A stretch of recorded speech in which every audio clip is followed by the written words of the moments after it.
बिस्मिल्लाहिर्रहमानिर्रहीम। अस्सलाम वालेकुम। आज की इस वीडियो में मैं एक एसेंशियल फैटी एसिड के बारे में ज़िक्र करूँगा कि जिसको लोग ग़ज़ा में मखसूस मौसम में ही इस्तेमाल करते हैं, हालांकि उसका इस्तेमाल सारा साल ही बहुत ज़रूरी है।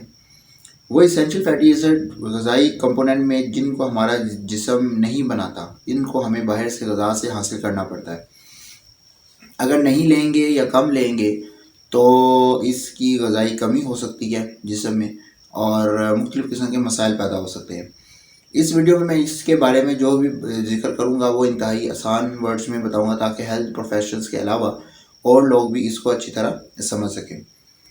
इस वीडियो में सबसे पहले इसका मैं इंट्रोडक्शन, फिर इसका जो बेनिफिट्स हैं, इसके यूजेस हैं, उसके अलावा इसके सोर्सेज और एट द एंड इसके साइड इफ़ेक्ट्स के बारे में बताऊँगा। और वो जो इसेंशियल फैटी एसिड है वो है omega 3 fatty acid. Omega 3 fatty acids की जो है वो 3 किस्में हैं। नंबर 1 ALA यानी कि alpha linolenic acid, DHA docosahexaenoic acid और EPA eicosapentaenoic acid. ALA एक इसेंशियल फैटी एसिड है, इसको भी ग़ज़ा के ज़रिए लेना बहुत ज़रूरी होता है क्योंकि हमारा जिस्म इसको नहीं बनाता। हमारा जिस्म कुछ ALA को EPA और DHA में कन्वर्ट करता है, लेकिन इसकी मकदार बहुत कम होती है, इसलिए EPA और DHA को बाहर से ग़ज़ा से हासिल करना ज़रूरी होता है। अगर ग़ज़ा से नहीं तो ग़ज़ाई सप्लीमेंट से इसको लेना ज़रूरी है। Omega 3 fatty acid cell membrane का एक अहम कंपोनेंट है जो कि हमारे जिस्म में सेल्स को सराउंड करता है। हमारे जिस्म को तवानाई मुहैया करने के लिए कैलोरीज भी मुहैया करता है। जिस्म के अंदर बहुत सारे फंक्शंस भी प्ले करता है, मसलन हार्ट, लंग्स, ब्लड वेसल्स में, इम्यून सिस्टम में, एंडोक्राइन सिस्टम में इनका बड़ा रोल प्ले है। DHA का लेवल ख़ास तौर पर आँख के रेटिना में, दिमाग में और स्पर्म सेल में बहुत ज़्यादा होता है। ओमेगा 3 फैटी एसिड्स के अब बेनिफिट्स क्या है, क्या फ़ायदे हासिल होते हैं उसको लेने के। दिल और खून की नालियों में इसका बहुत बड़ा किरदार है। कार्डियोवास्कुलर सिस्टम में इसका बहुत रोल है। लेटेस्ट रिसर्च ने बड़ी मजबूती से कहा है कि संजीदा किस्म के दिल के माहिर साइंसदान अब कई सालों से ये मान चुके हैं कि ट्राइग्लिसराइड्स यानी कि TGA का बढ़ा हुआ लेवल दिल की बीमारियों के लिए बढ़े हुए कोलेस्ट्रॉल के लेवल से ज़्यादा बड़ा रिस्क फैक्टर है। हत्ता कि TRG का 100 मिलीग्राम पर DL का ब्लड लेवल एक वक्त था कि जब ये नॉर्मल समझा जाता था। अब इसी लेवल को हार्ट के लिए दुगना जो है वो रिस्क फैक्टर कंसीडर किया जाता है। ओमेगा 3 बहुत अच्छे तरीके के साथ TRG के ख़तरनाक बढ़े हुए लेवल को कम करता है। रोज़ाना की ग़ज़ा में EPA और DHA को 1 ग्राम तक लेने से TRG के जो रेज्ड ब्लड लेवल है को दुरुस्त करने के से बहुत अच्छे नताइज मिले हैं। 70 से ज़्यादा स्टडीज़ ने डॉक्यूमेंट किया है कि ओमेगा 3 जो है वो TRG को 25 to 30% तक लो करता है। और अगर EPA और DHA के साथ साथ अगर कार्बोहाइड्रेट्स का इस्तेमाल भी कम कर दिया जाए तो नताइज जो है वो बढ़कर 75% तक चले जाते हैं। ओमेगा 3 के इस्तेमाल से अंजाइना की फ्रिक्वेंसी कम हो जाती है और ज़ुबान के नीचे जो गोली रखते हैं नाइट्रोग्लिसरीन, उसका इस्तेमाल भी कम हो जाता है। ओमेगा 3 फैटी एसिड पर मुश्तमिल ग़ज़ा हाई ब्लड प्रेशर को भी कंट्रोल करने में मदद करती है। जी, ओमेगा 3 ही है जो प्रोस्टाग्लैंडिन को जनरेट करके इसके वेज़ोडायलेटर इफेक्ट के ज़रिए से ब्लड प्रेशर को लो करती है। इससे खून की नालियाँ ज़रा खुल जाती हैं और ब्लड इन वेसल में आसानी से जो है वो रन करता है। ओमेगा 3 फैटी एसिड पर मुश्तमिल जो ग़ज़ा है वो थ्रोम्बस को भी रोकती है। अगर जब ये पूरी तरह वाज़िया नहीं हुआ कि ओमेगा 3 पर मुश्तमिल ग़ज़ा ऐसे इम्प्रेसिव जो नताइज है वो कैसे देती है, ताहम साइंटिस्ट का अब ये यकीन है कि ओमेगा 3 के अंदर जो EPA है वो हमारे जिस्म में एक केमिकल है जिसका नाम थ्रोम्बोक्सेन है, इसको ब्लॉक करता है जो कि ब्लड क्लॉटिंग के जो साइकिल है उसमें हिस्सा लेता है।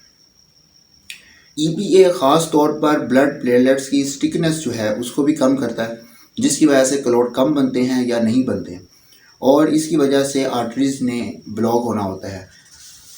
लिहाजा आर्टरीज़ को ये स्मूथ रखता है और इनको डैमेज नहीं होने देता, प्लाक बनने को रोकता है और आर्टरीज़ को सख्त नहीं होने देता। एक नई तहकीक में ये भी सामने आया है कि EPA जो है वो एथेरोस्क्लेरोसिस के प्रोसेस को भी इब्तदाई मराहिल में रोकता है, तो गोया ये प्रिवेंटिव रोल अदा करता है। ओमेगा 3 में खून में LDL, VLDL के लेवल्स को भी कम करता है।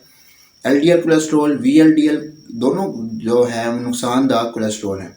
इसके साथ साथ ये HDL के लेवल को बढ़ाता है जो कि फ़ायदेमंद कोलेस्ट्रॉल है। हार्ट अटैक और स्ट्रोक्स पूरी दुनिया में डेथ की बहुत बड़ी वजूहात है। कई दहाइयाँ पहले रिसर्च ने ये जो है मुशाहिदा किया, ऑब्जर्व किया कि ऐसी कम्युनिटी जिसमें ओमेगा 3 का इस्तेमाल ज़्यादा होता है उनमें कार्डियोवैस्कुलर डिजीज़ बहुत कम है। ओवरऑल इसका इस्तेमाल कार्डियोवैस्कुलर डिजीज़ में बहुत मुफीद पाया गया है। इसके साथ साथ ये एबनॉर्मल जो हार्ट रिदम है उनको भी कम करता है। इन शॉर्ट इसका इस्तेमाल ना सिर्फ हेल्थ के में हार्ट अटैक और स्ट्रोक्स के चांसेस को कम करता है बल्कि सडन कार्डियक डेथ के चांसेस को भी ये कम करता है। मेटाबॉलिक सिंड्रोम की अलामात को भी कम करता है। मेटाबॉलिक सिंड्रोम में क्या अलामात हैं? उनमें बेली फैट का होना, हाई ब्लड प्रेशर का होना, इंसुलिन रेजिस्टेंस का होना, हाई जो है वो टैक्स का हो जाना, HDL कोलेस्ट्रॉल का कम हो जाना। ये मसला मजमूई तौर पर लोगों में बहुत अहम, क्योंकि इससे बहुत सारी बीमारियों का रिस्क बढ़ जाता है जिसमें दिल के अमराज और शुगर की जो बीमारी हैं ये शामिल हैं। ओमेगा 3 का इस्तेमाल जो है वो मेटाबॉलिक जो सिंड्रोम से मुतासर अफराद में इंसुलिन रेजिस्टेंस, इन्फ्लेमेशन और हार्ट डिजीज़ के रिस्क फैक्टर को कम करता है। उसके अलावा दिमाग की जो नशो नुमा है उसमें भी दौरान हमल और बच्चों की इब्तदाई जो उम्र में ओमेगा 3 बहुत अहम रोल अदा करता है।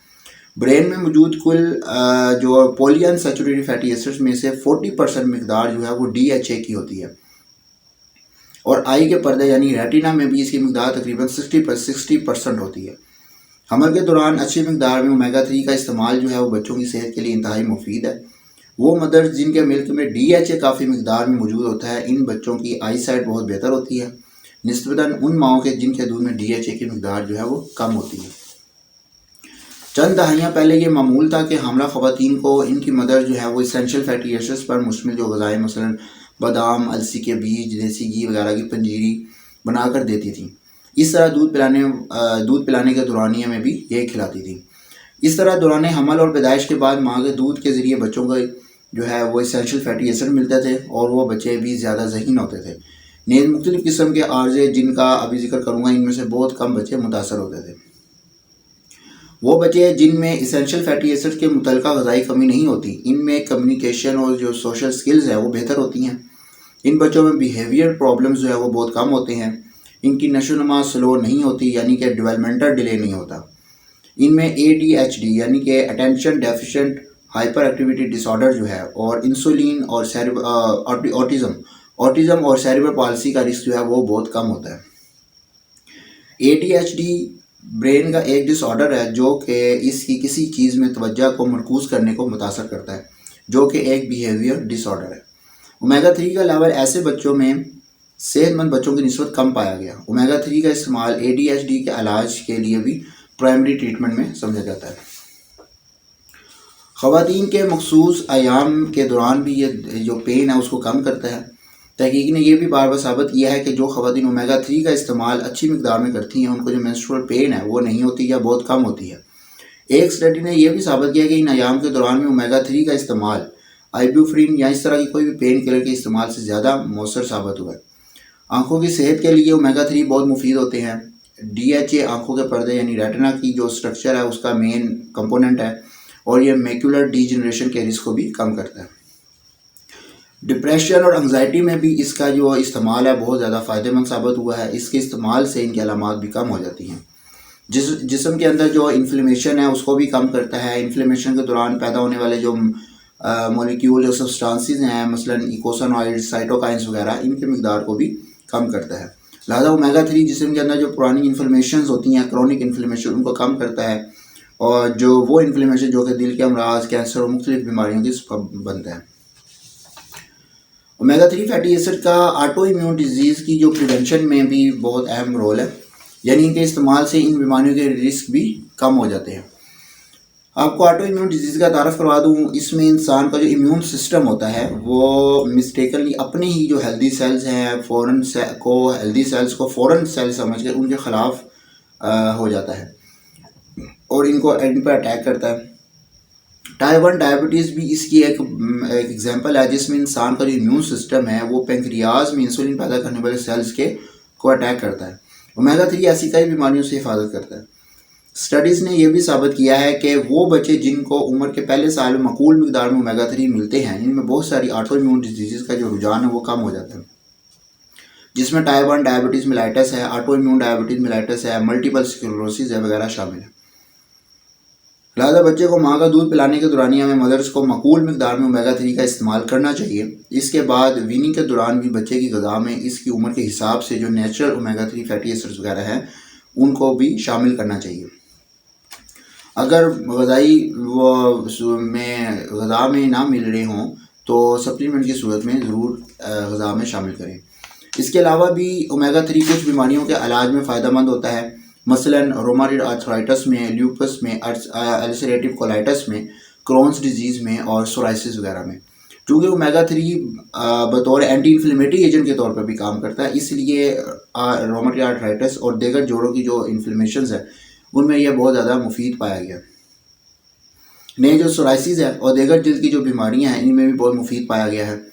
बिलखसूस सोराइसिस में जल्द की शदीद ख़ारिश होती है और फ्लैकिंग वगैरह की तरह की अलामात आती है, उसमें खूब कमी करता है। मिग्रेन यानी कि दर्द शकीका जिसे कहते हैं मिग्रेन, इसमें 6 वीक्स के लिए इसके इस्तेमाल के बाद इसके जो अटैक्स की फ्रिक्वेंसी है वो भी में भी कमी होती है, वो भी देखी गई है। ये भी देखा गया कि अक्सर मिग्रेन के मरीज़ों में ओमेगा 3 का जो ब्लड लेवल है वो कम होता है। बहुत सारी ज़हनी बीमारियों में इनका इस्तेमाल बहुत फ़ायदेमंद होता है। स्टडी ने यह भी साबित किया कि ओमेगा 3 का जो इस्तेमाल है वो बहुत से साइकेट्रिक डिसऑर्डर्स जो है उनको भी कम करता है। मसलन इसमें मूड स्विंग्स की फ्रिक्वेंसी को कम करता है, शिज़ोफ्रेनिया की अलामात को भी कम करता है, बाइपोलर डिसऑर्डर्स है उनमें बहुत ज़्यादा फ़ायदेमंद है। वायलेंट बिहेवियर जो चेंजेस हैं उसके अंदर उनकी शिद्दत को कम करता है। अल्जाइमर डिजीज़ जो कि उम्र के साथ साथ जो हाफजे में जो उसकी याददाश्त की कमी होती है उसमें भी ये फ़ायदेमंद है। ओमेगा 3 फैटी एसिड का इस्तेमाल कुछ कैंसर्स के रिस्क को भी कम करता है। जो लोग इसका मकबूल मिकदार में इस्तेमाल करते हैं इनमें कोलन यानी कि इंटेस्टाइन के कैंसर का रिस्क 55% कम हो जाता है। इसके इस्तेमाल से प्रोस्टेट के कैंसर का रिस्क भी कम हो जाता है, औरतों में ब्रेस्ट कैंसर का रिस्क भी कम हो जाता है। ओमेगा 3 के इस्तेमाल से बच्चों में एस्थमा भी कम हो जाता है। फैटी लीवर में ये बहुत ज़्यादा मुफीद है। ओमेगा 3 का इस्तेमाल जो है वो non alcoholic fatty liver disease में बहुत अच्छे तरीके पर जो है वो इन्फ्लेमेशन और फैट को कम करता है। इसके अलावा इसका जो इस्तेमाल है वो हड्डियों की मजबूती में बहुत ज़्यादा मुफीद पाया गया है। हड्डियों में कैल्शियम की जाज़बियत है, उसका एब्जॉर्ब होना है वो बेहतर करता है। ऑस्टियोपोरोसिस में हड्डियों का जो भुरभुरापन होना उसको कम करता है। नहीं जो जॉइंट्स की इन्फ्लेमेशन है उसको कम करता है, कम करके जॉइंट्स की जो पेन होती हैं उनको भी कम करता है और जोड़ों की जो जॉइंट्स की ग्रिप है उसको मजबूत करता है। इसका लो लेवल जो है बच्चों में नींद के मसाइल भी पैदा करता है। बड़ों में जो ऑब्स्ट्रक्टिव स्लीप एपनिया है इसका मसला पैदा करता है। DHA के लो लेवल की वजह से जो मेलाटोनिन हार्मोन का लेवल है वो भी कम हो जाता है और मेलाटोनिन जो है हार्मोन है वो हमें नींद लाने में मदद करता है। इसके अच्छे लेवल से नींद का दौरानिया और क्वालिटी जो है वो बेहतर होती है। ओमेगा 3 का जो इस्तेमाल है वो स्किन के लिए बहुत ज़्यादा मुफीद है। DHA यानी हमारी जिल्द के स्ट्रक्चर का भी एक अहम जुज़्व है, एक अहम कंपोनेंट है और ये हेल्दी सेल मेम्ब्रेन के लिए ज़रूरी होता है और जिल्द को ये सॉफ्ट करता है, मुलायम बनाता है, यानी बहुत ज़्यादा खुश्क भी नहीं होने देता और रिंकल फ्री भी रखता है। इसके साथ साथ EPA भी जिल्द के लिए बहुत ज़्यादा फ़ायदेमंद है। EPA जिल्द के अंदर जो कि ऑयल प्रोडक्शन है और वो पानी की मिकदार है उसको मैनेज करता है। जिल्द को खुश्क और सख्त होने से बचाता है। जिल्द की जो एजिंग है उसको भी कम करता है, यानी वक्त से पहले जिल्द पर बुढ़ापे के आसार ज़ाहिर नहीं होने देता। जिल्द पर जो एक्नी है उसके रिस्क को भी कम कर देता है। EPA जिल्द को धूप में ख़राब होने से भी बचाता है। ये जो सब थे ये ओमेगा 3 के जो बेनिफिट्स हैं इनके होने से इसको इस्तेमाल करने से क्या फ़ायदे होते हैं और इसके कमी से क्या नुकसान होते हैं ये मैंने आपको बताया। अब मैं इनके आपको सोर्सेज के बताता हूँ कि ओमेगा 3 हम ग़िज़ा में से किन किन फूड्स में से हासिल कर सकते हैं। इनका जो रिचेस्ट सोर्स है वो है कोल्ड वाटर फैटी फ़िश। उसके अलावा फ्लैक्स सीड यानी कि अलसी के बीज, वॉलनट यानी अखरोट, चिया सीड्स, सोयाबीन्स और इसका ऑयल, उसके अलावा कैनोला ऑयल। ओमेगा 3 जो EFA है हमारी सेहत के लिए एक बहुत अहम है। अमेरिकन हार्ट एसोसिएशन की रिकमेंडेशन है कि ग़िज़ा के ज़रिए से हफ्ता में कम से कम 2 दफ़ा मकूल मिकदार में ओमेगा 3 फैटी एसिड का इस्तेमाल जिस्म की इन इसेंशियल फैटी एसिड की ज़रूरियात को पूरी करता है और इसमें जो है वो कोल्ड वाटर फैटी फ़िश है उसको बहुत ज़्यादा फ़ायदेमंद पाया गया। अमेरिकन हार्ट एसोसिएशन के मुताबिक इसकी जो रोज़ाना की अपर लिमिट है वो 3 ग्राम पर डे है। लिपन कोड जो बायोकेमिस्ट्री की टेक्स्ट बुक है, इसमें भी ये सजेस्ट किया गया कि दिल के जो कंफर्म्ड मरीज़ है ओमेगा 3 बजरिया फ़िश ऑयल या कोई भी ज़रिया हो 1 ग्राम पर पाउंड पर डे तक इस्तेमाल करें, और इसके जो THG ज़्यादा है और इसको लो करने में भी इस्तेमाल करने के लिए 2 से 4 ग्राम पर डे तक इस्तेमाल करें। जैसे कि पहले वीडियो में बता चुका हूँ कि जो फ़िश है वो हमेशा शोरबे वाली पकानी चाहिए या स्टीम वाली होनी चाहिए, फ्राई नहीं करना, हत्ता कि चाहे मक्खन में या देसी घी में करें, क्योंकि जो फ़िश ऑयल है ओमेगा 3 है वो हीट करने से जो है उसका स्ट्रक्चर ख़राब हो जाता है। अगर ये मुयसर ना हो तो आप सप्लीमेंट का इस्तेमाल करें, लेकिन ज़रूर करें, मगर इसमें एहतियात ये रहे कि जो फ़िश ऑयल है वो ऑक्सीडाइज ना हो। इसमें मॉलिक्यूलर डिस्टिलेशन के प्रोसेस के ज़रिए मरकरी को अलहदा किया गया हो। अगर आप ऐसा फ़िश ऑयल इस्तेमाल करेंगे कि जिसके अंदर मरकरी मौजूद है, तो कुछ अर्सा के बाद इस जो जिस्म में है वो मरकरी की टॉक्सिसिटी हो जाएगी। इसके लिए आपको फ़िश ऑयल के सप्लीमेंट की बोतल पर लिखा जो लेबल है उसको देख लेना चाहिए। अगर आप मुतमिन ना हो तो वो आप वो वाला फ़िश ऑयल जो है वो यूज़ ना करें। ओमेगा 3 का जो फ़िश के अलावा जो रिचेस्ट सोर्सेज है, इनमें फ्लैक्स सीड अलसी के बीज है, एक बहुत ही अहम और सस्ता तरीन ज़रिया है। ये सिर्फ 50 रुपीज़ के अराउंड अबाउट 250 ग्राम तक खरीदी जा सकती है और ये हर गरीब अमीर इसको इस्तेमाल कर सकता है।